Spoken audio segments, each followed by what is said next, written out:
Assalamualaikum warahmatullahi wabarakatuh. Waalaikumsalam warahmatullahi wabarakatuh. Halo sobat Estama Podcast, welcome back to Estama Podcast. Kembali lagi dengan saya Leni dari 11.5. Di sini saya akan memandu acara podcast kali ini hingga selesai. Nah, di samping saya nih sudah ada narasumber nih. Selamat siang Ibu. Selamat siang Mbak. Oke. Saya persilakan Ibu untuk memperkenalkan diri terlebih dahulu. Oke. Assalamualaikum warahmatullahi wabarakatuh. Waalaikumsalam. Perkenalkan, saya Sulastri Ningsih. Saya dari kampus Universitas Sugeng Hartono yang kali ini akan mendampingi Kak Leni ya untuk podcast kali ini. Kita mau bincang-bincang apa nanti Kak Leni, kita ikut aja. Di sini kita akan membahas topik penting nih bagi teman-teman, terutama bagi kalian yang baru saja menghadapi kenyataan tidak lolos SNBP ataupun SNBT. Nah, untuk teman-teman jangan khawatir. Di sini kita akan mengupas tuntas strategi jitu untuk bangkit dan meraih impian kuliahmu melalui jalur lain. Tetap semangat dan simak baik-baik ya. Ya Ibu, untuk langsung saja ya Bu untuk ke pertanyaan pertama. Setelah pengumuman SNBT dan SNBP, apa sih langkah pertama agar tetap tenang dan fokus merencanakan langkah selanjutnya? Oke, pertanyaan yang bagus sekali. Tapi Ibu akan jawab urut sesuai prosesnya ya Nak ya. Karena antara SNBT dan SNBP itu proses yang lebih awal adalah SNBP. Yang pertama, seharusnya anak-anak itu ketika mengikuti SNBP, anggap mindsetnya itu SNBP itu bonus. Bonus. Iya, jadi masuk SNBP eligible apa enggak, tetap belajar. Sehingga ada bonus, sehingga ketika bonus itu dapat, alhamdulillah. Ketika enggak, jalan terus untuk berprestasi di jalur yang lain. Nah, seandainya gagal SNBP, mestinya langkah-langkahnya yang pertama, move on dulu. Move on dulu, iya. Karena kalau mindsetnya itu dibangun dengan bagus dari awal, ini tugasnya guru BK ini membangun mentalnya. Anak-anakku ya, misalnya yang udah gagal SNBP kemarin, jangan sedih karena apa? Itu tidak satu-satunya jalan sukses, masih banyak jalan. Dimana ketika gagal SNBP, pertama move on, bangun mindsetnya bahwa Allah tuh memberi jalan kita sukses banyak jalan. Kemudian yang kedua, mestinya prepare untuk mengikuti jalur berikutnya, karena banyak jalan kok yang untuk mencapai sukses. Yang pertama, yang kedua, langkah kedua itu prepare dengan siap untuk UTBK.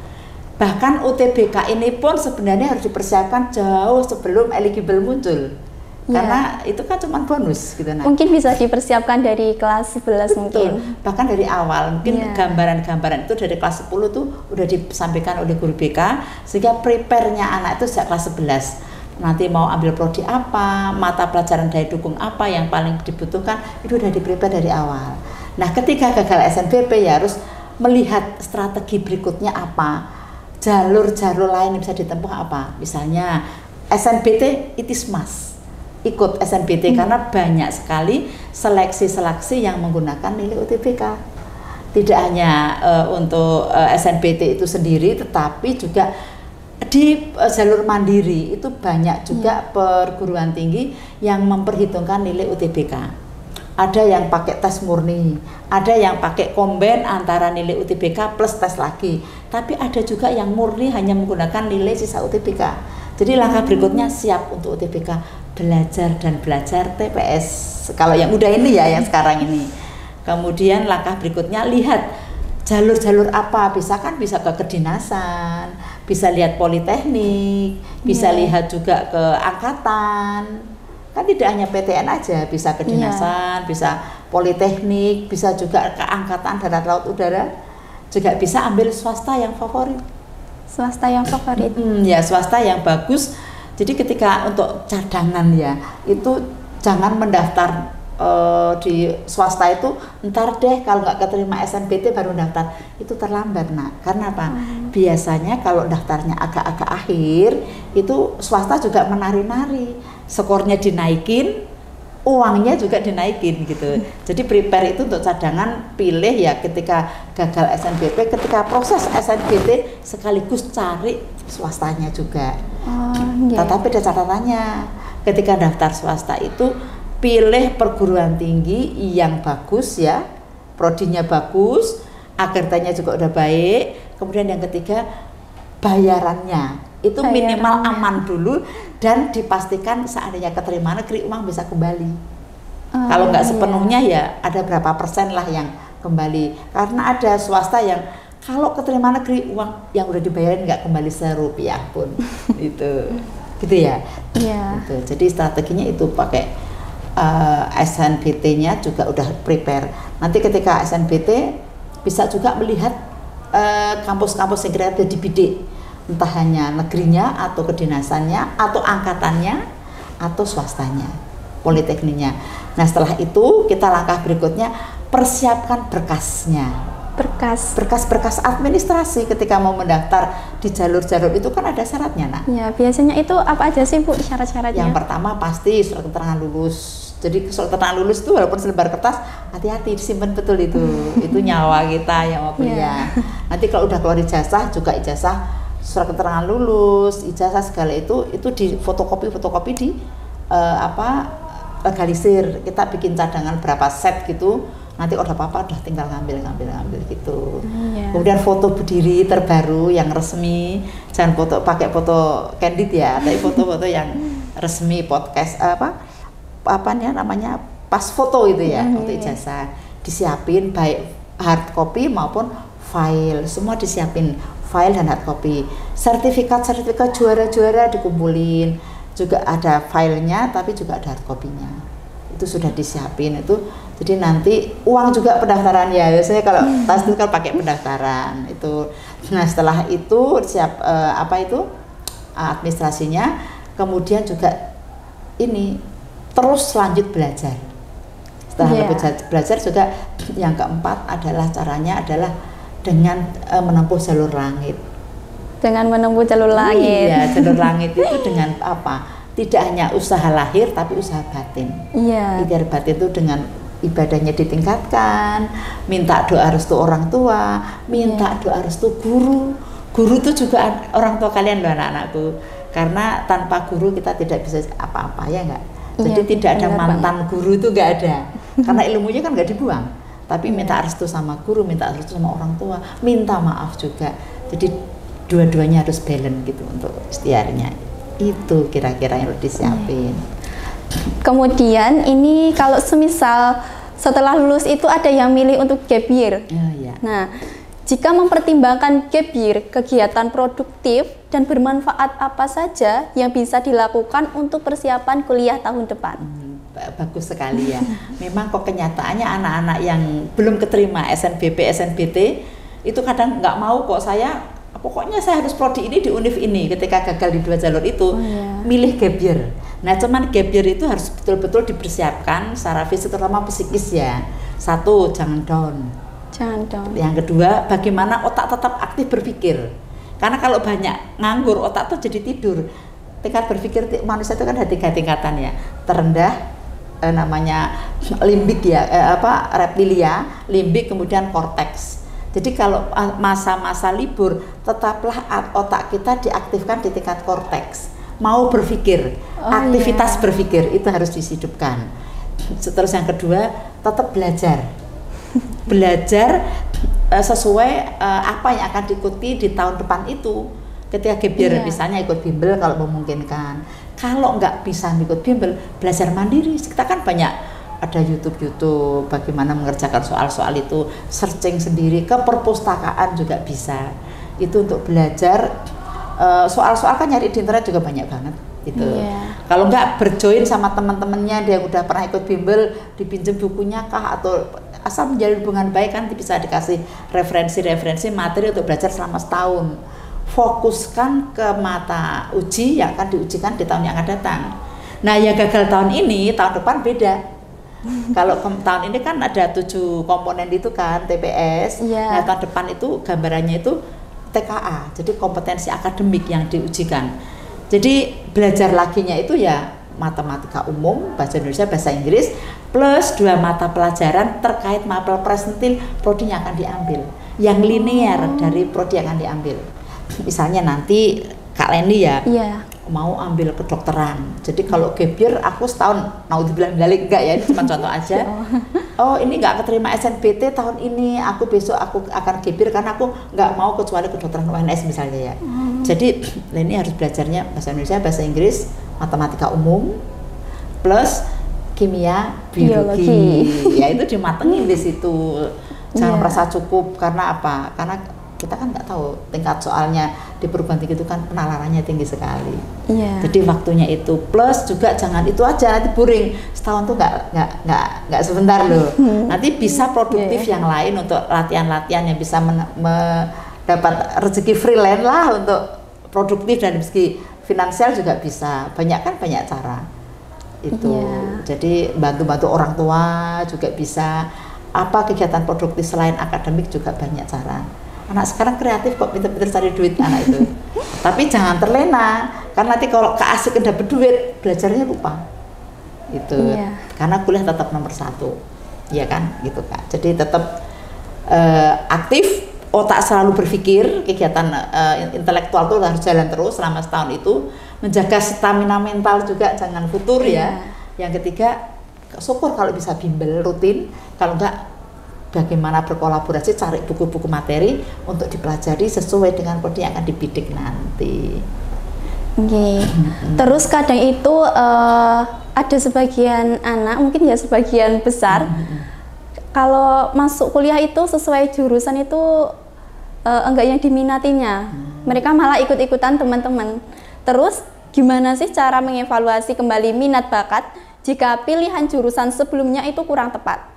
Dan bagaimana ini memengaruhi pilihan selanjutnya? Ya, itu bahayanya di situ. Nah, karena memang namanya ketika anak di kelas 3 SMA, ketika di SMA, anak tuh masih bisa jadi apa saja, masih bisa kemana saja.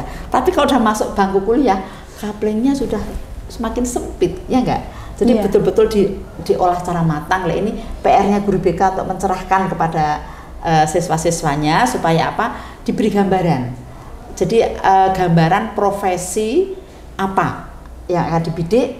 Kalau profesi itu nanti dari SLTA-nya harus dari kampusnya harus dari prodi apa, harus sesuai itu. Apalagi untuk saat sekarang harus memilih prodi itu yang betul-betul prospektif di atas 5 tahun yang akan datang.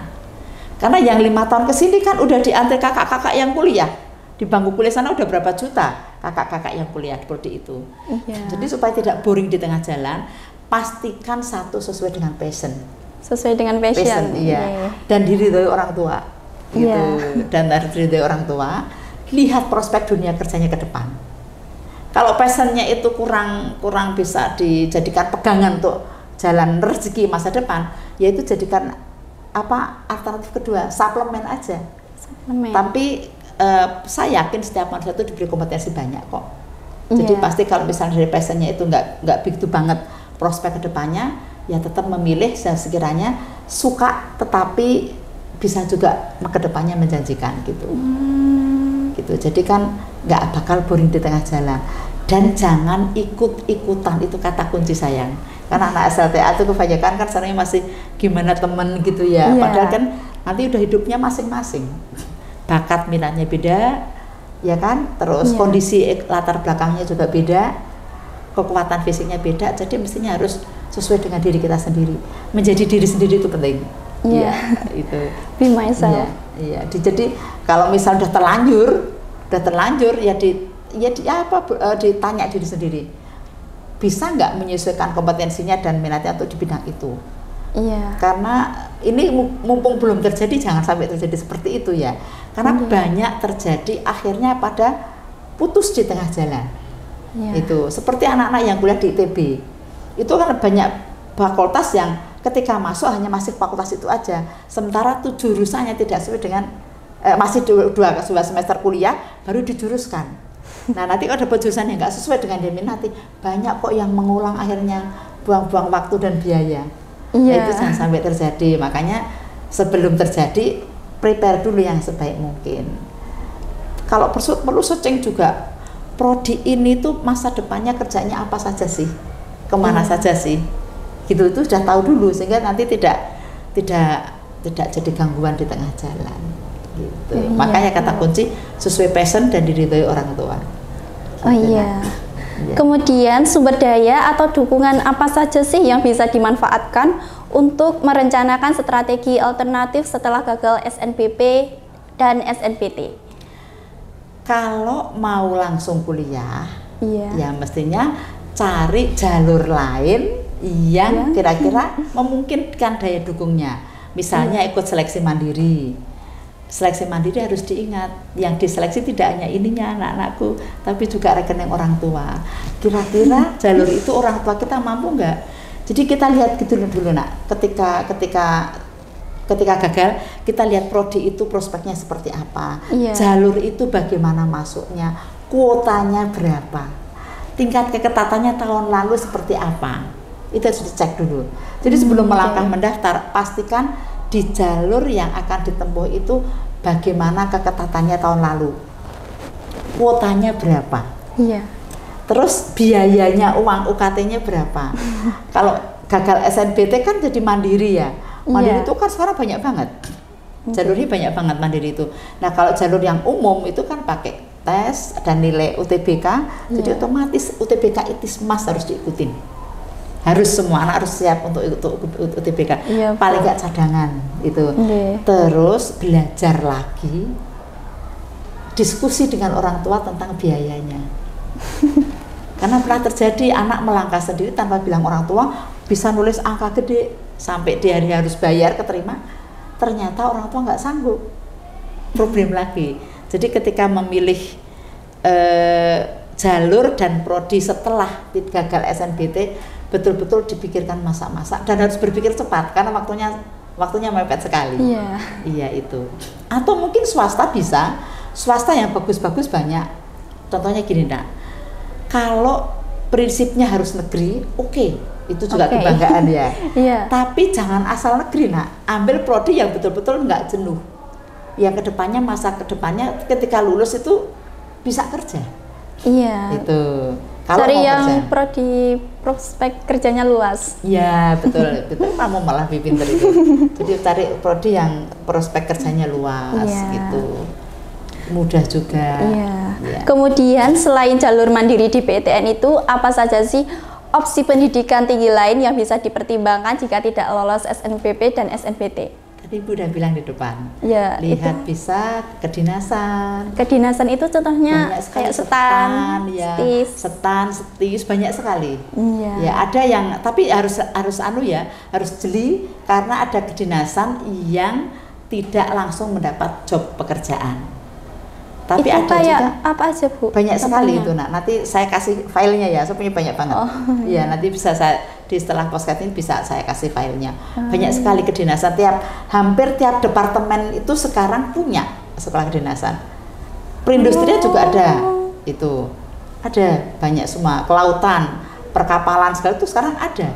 Jadi hampir semua departemen itu punya sekolah kedinasan, tapi tidak semua langsung ditempatkan. Itu jadi nunggu dulu beberapa bulan atau tahun atau gimana Bu? Ada yang menunggu karena jobnya masih antri banyak lulusan seperti STAN itu kan, STAN tuh pernah buka tutup loh ya, pernah tahun buka pendaftaran, pernah nggak karena stoknya udah banyak. Jadi kalau STAN itu kan langsung ditempatkan. Itu, tapi tetap juga sekarang menunggu antrian juga. Makanya kadang tutup kalau stoknya masih banyak.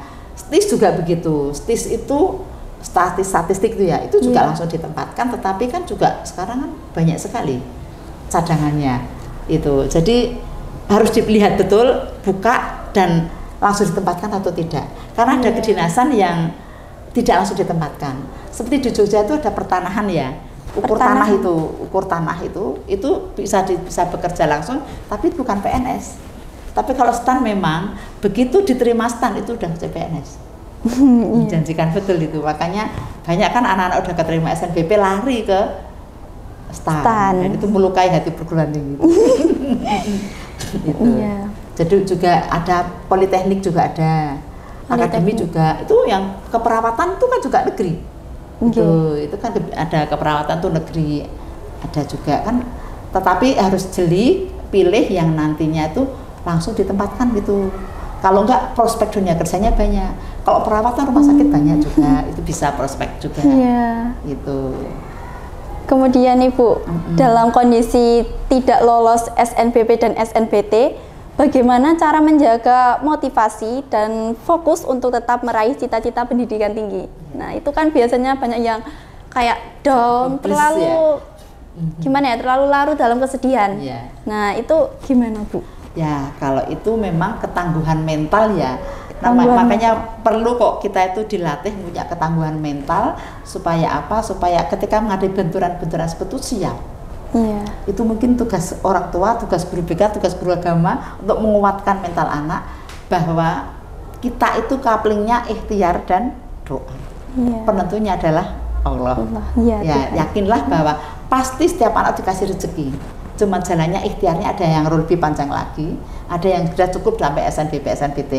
Tetapi pasti Allah akan memberi rezeki ke kita. Jadi harus satu ya, kuatkan iman lah pasti ya. Cari milieu yang support sistem yang bagus. Itu peran orang tua juga sangat perlu, peran keluarga, peran guru, peran teman itu untuk bisa memberi support sistem kepada anak tersebut supaya cepat move on dan bangkit. Dan seharusnya ini diberikan sejak sebelum pengumuman. Jadi sebelum pengumuman itu sudah disiapkan untuk hal yang terburuk supaya anak sudah siap. Begitu. Nah, jadi kalau udah terlanjur jatuh baru dibangkitkan tuh susah sekali move on-nya. Atau juga cari kampus swasta yang bagus untuk cadangan, bisa daftar hanya dengan modal eligible bisa. Itu modal nilai UTBK juga bisa. Cari swasta yang bagus bisa banyak. Atau mungkin swasta yang punya sister company banyak.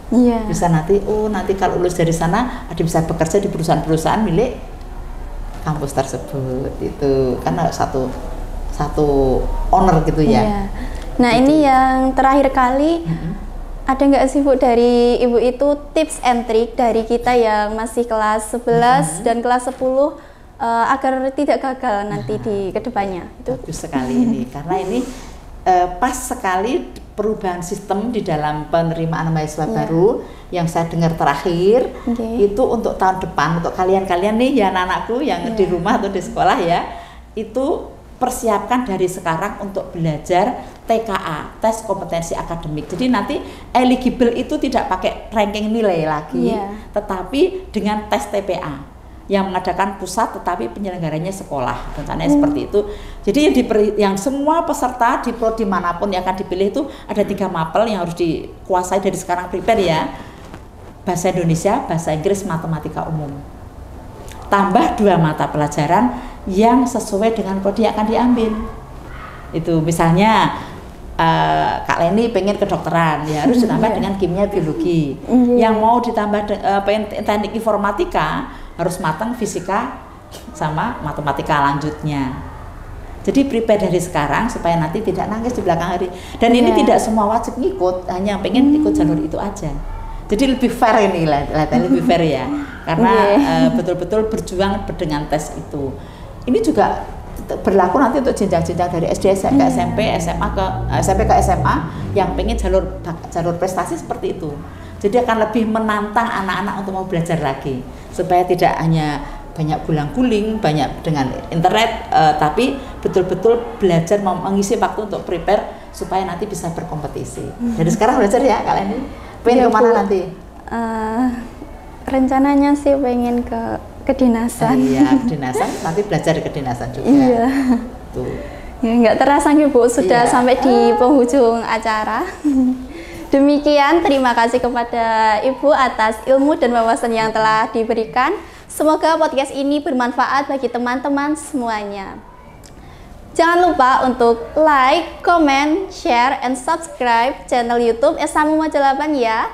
Saya Leni, pamit undur diri. Awalnya podcast, akhirnya sukses. Wassalamualaikum warahmatullahi wabarakatuh.